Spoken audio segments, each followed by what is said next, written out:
Hola, saludos a todos, ¿cómo están? Hoy es 20 de abril del año 2020. Estamos aquí en Monclova, Coahuila. Estamos pasando por una cuarentena, por un contagio de una enfermedad de carácter respiratorio que se ha estado propagando por todo el mundo, que le llaman coronavirus, COVID-19. Entonces las autoridades nos han solicitado permanecer en casa para evitar contagios y evitar que se colapsen los sistemas de seguridad de salud con los que se cuenta. Entonces, bueno, pero independientemente de eso, yo ya he estado haciendo algunos videos, les he comentado, con la idea de compartir experiencias que me tocó vivir y que yo veo que hay poca información en los medios de comunicación. Entonces, a veces uno comete el error de no preguntar a los familiares, ¿no? Por ejemplo, mi papá nació en 1930. Nunca se me ocurrió a mí preguntarle si tenía algún tipo de información respecto, digamos, de la Segunda Guerra Mundial, de la Guerra de Corea, de la Guerra de Vietnam, que seguramente le tocó vivir, y las guerras posteriores, ¿verdad? Pero esas que a mí no me tocó ver, pues que me pudiera compartir alguna de esa información. O mis abuelos, que son mayores de aquel, por ejemplo, un abuelo nació en 1917, tampoco nunca se me ocurrió cuestionarlo respecto a la Segunda Guerra Mundial y a la Guerra de Corea, Vietnam, etcétera. O mi otro abuelo, que nació en 1900, y pues pudo haber sabido algún tipo de información referente a la Revolución Mexicana y conflictos posteriores que pudiera proporcionarme algún tipo de información que pudiera haberme sido útil y que sin embargo yo tuve que recopilar por mis propios medios y pues a lo mejor no tan pudieran haber sido pues tan seguros a que te los dé un conocido, un familiar, ¿verdad? Entonces, ese es el propósito de estos videos, pues tratar de no cometer el mismo error y compartir mi experiencia vivida en asuntos, algún tipo de acontecimientos históricos que me hayan a mí tocado vivir. Entonces decidí iniciar con el gobierno del licenciado Luis Echeverría Álvarez, que me tocó vivir en mi infancia y adolescencia. Yo nací en 1963, para 1970 que él es presidente, yo tengo 7 años, estoy en la primaria y me toca ver también parte de su gobierno en la secundaria. Entonces ya he hecho algunos videos respecto a su gobierno, dos de ellos, este es el tercero, pretende ser la conclusión. Me quedó pendiente de mencionar, en su gobierno se creó una institución que se llamaba el, es,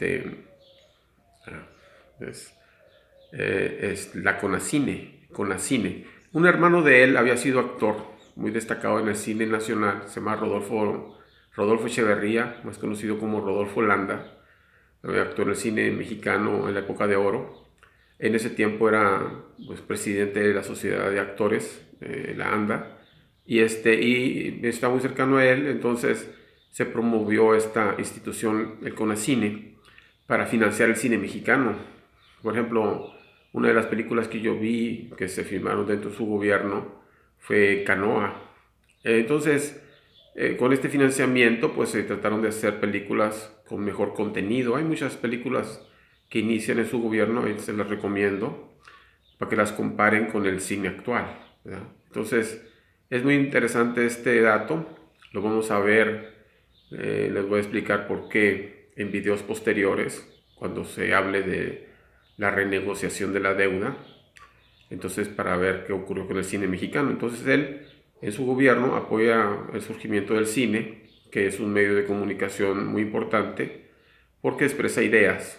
El cine es tecnología, como lo prueban inclusive estos videos, que a mí es un reto para mí con la tecnología, aprender a grabar, a editar, así, etcétera, a subir a la red.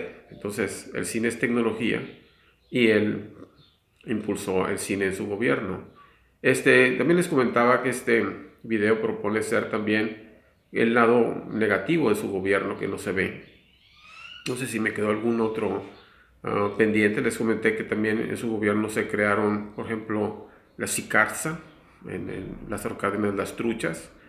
Empezó a nacionalizar algunas empresas que estaban en mal estado económico para defender el empleo. El caso de AMSA, se hizo socio mayoritario de AMSA. Entonces aquí se construyó el horno 5 y algunas líneas de planchón, el planchón 1 y 2. Se construyó la presa Chicoacén. Se inició la construcción de la refinería en Salina Cruz, Oaxaca. Se construyó el centro de convenciones de Acapulco. Se echó a andar la CONASUPO para que los campesinos tuvieran quien les comprara sus productos, porque cuando se hizo la Revolución Mexicana se les repartió la tierra, pero no había quien les comprara sus productos, tenían una especie como de embargo, los particulares no les compraban sus productos, entonces creó la CONASUPO, que después con su éxito, estos patrones que antes no les compraban a los campesinos, impulsaron para que desapareciera, ¿verdad? Se creó la Liconza, que también era para envasar productos del campo mexicano y distribuirlos a bajos precios, y muchas obras, ¿verdad? Entonces, el lado negativo, vamos a hablar. Surge una cosa que se llama la guerra sucia. Empiezan a surgir algunos grupos guerrilleros y entonces empieza a haber combate a estos grupos contrarios al gobierno y entonces se le conoce como guerra sucia. Finalmente siempre los perjudicados eran los campesinos, ¿no? En Monterrey surge la Liga 23 de septiembre, que intenta el secuestro fallido y el asesinato posterior, en ese mismo momento, del empresario Eugenio Garzazada. En su gobierno también, a estos mismos empresarios regiomontanos, se crea algo que llega hasta nuestros días, que se le conoce como la consolidación fiscal, donde le permitía a los empresarios, reinvertir las utilidades y descontarlas de los impuestos, es otra. Tuvo un conflicto con un periódico, el Excelsior, entonces infiltró a algunos grupos ahí para reventar a esta cooperativa de periódicos y con mala suerte de que de ahí surgieron más periódicos críticos como el 1+1, la revista Proceso, La Jornada y otros periódicos también, ¿verdad? Entonces hubo ese conflicto. Hubo un conflicto casi al inicio de su gobierno en el 71 que se le conoce como el halconazo. Inclusive se dice que algún familiar de él o una sobrina andaba dentro de las personas que andaban protestando y fue una de las afectadas por la represión de la policía del Distrito Federal. Como medida de solución, destituyó al jefe de gobierno del Distrito Federal. Muchos de estos actos yo no me enteré porque era muy joven, no prestaba tanta atención, ¿verdad? Pero bueno, también ahí. También se acusa de que utilizó al empresario Mario Vázquez Raña, a quien le otorgó una cadena de periódicos, los Soles de México, las revistas Esto, y que finalmente se sabe que era su prestanombre, ¿no? Obviamente en la construcción, por ejemplo, de Cancún, obviamente ahí era costumbre de la época, si querían invitar a otros inversionistas a invertir a Cancún, prácticamente obligaban que el presidente fuera socio para garantizar que la inversión no iba después a ser fallida. Para garantizar la inversión, pues involucraban al presidente en turno para que también fuera socio y de esa manera que se garantizaran las inversiones. Por eso es de que se sabe que en el desarrollo de Cancún él tiene reserva territorial por aquellas regiones, ya sea en Cancún o en las islas de Chetumal o que se encuentran por ahí.